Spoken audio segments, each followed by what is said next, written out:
కానీ ఇక్కడ కాంగ్రెస్ పార్టీకి వ్యతిరేకంగా తెలుగుదేశం పార్టీ ఉంది. ఈయనకి ఎవరైతే సినిమాల్లో డి అంటే డి అంటూ నడిచే ఎన్టీ రామారావు గారు తెలుగుదేశం పార్టీకి ఆయన నేతృత్వం వహిస్తున్నారు. మీరేమో వెళ్ళి కాంగ్రెస్ పార్టీలో జాయిన్ అయ్యారు. ఆ టైంలో ఎక్కడన్నా మీ ఇద్దరి మధ్యన అంటే కృష్ణ గారికి ఎన్టీఆర్ గారికి మధ్యన ఈ విషయంలో భేదాభిప్రాయాలు వచ్చినాయండి?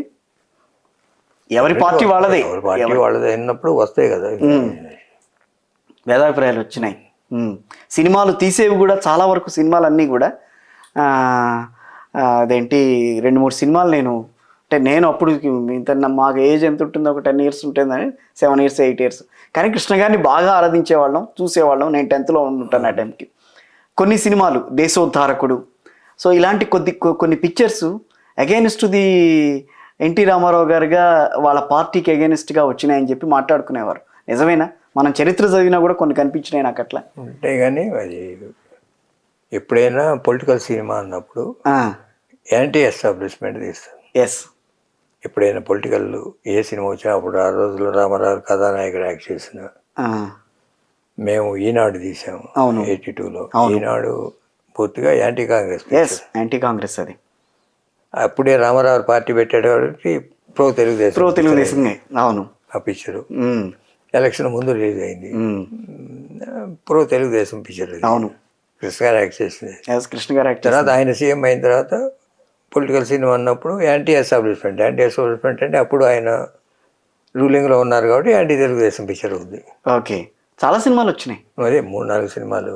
ఓకే, అప్పుడు మేము కాంగ్రెస్ పార్టీలో ఉన్నాం కనుక మరి చేయాల్సి వచ్చినాయి.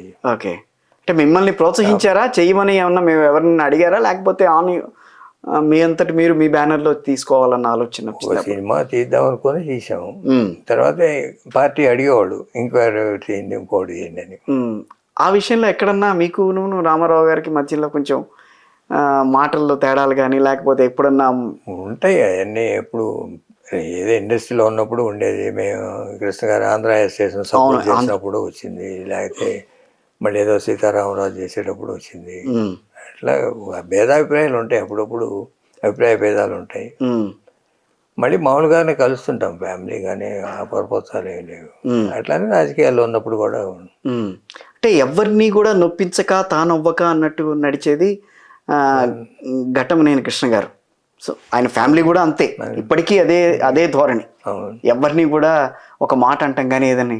కానీ ఎప్పుడైతే నాదెండ్ల భాస్కర్ రావు గారు దీంట్లోకి వచ్చిన తర్వాత పార్టీ ఈయన్ని పడగొట్టేసి పార్టీ పెట్టి ముందు ఈయన ముఖ్యమంత్రి అయిన తర్వాత మీ నుంచి రెస్పాన్స్ వెళ్ళింది అక్కడికి కదా? ఎక్కడో ఆయన షూటింగ్ లో. అవునా? నిజమైన ఆ విషయం నిజమైన పేరు మీద ఒక అడ్వర్టైజ్మెంట్ వేశారు ఆయన అభినందించినట్టు. ఓకే, అది కొంచెం రామారావు కొంచెం నిజమేనా అది? ఆ విషయంలో నేను చదవటమే కానీ ఈ విషయాలు నాకు ఎక్కడ మీతో ఎవరైనా అడిగారా? ఈ రకమైన సంభాషణ ఎక్కడన్నా జరిగిందండి?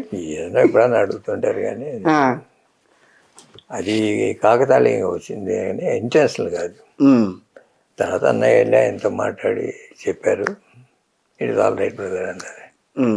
సో కాంగ్రెస్ పార్టీలో ఉన్నా కూడా తెలుగుదేశం పార్టీకి మొదటి నుంచి కూడా మీ సపోర్ట్ కానీ మీ సానుభూతి అనేది ఉండేది. రెండు ఫిలిం ఫ్యామిలీస్ అంతే కదా, ఒకటే కదా. Politics separate. ఎప్పుడు కూడా కుటుంబాల పరంగా కలిసే ఉండేవాడు. ఎక్కడ కూడా ఆ పొరపచ్చాలు అయితే రాలేదు ఎక్కడ. రైట్. ఇంకా ఇప్పుడు మహేష్ బాబు గారు అంటే ఇప్పుడు కృష్ణ గారి తర్వాత మహేష్ బాబు గారు అంత పేరు తెచ్చుకుంటున్నారు. సో మహేష్ బాబు గారు తర్వాత వాళ్ళ పిల్లలు కూడా ఆ రకంగా ముందుకు వెళ్తున్నారు. పాప కానీ వాళ్ళ అబ్బాయి కానీ. అబ్బాయి సినిమా కూడా రెడీ చేస్తున్నారు అని అంటున్నారు.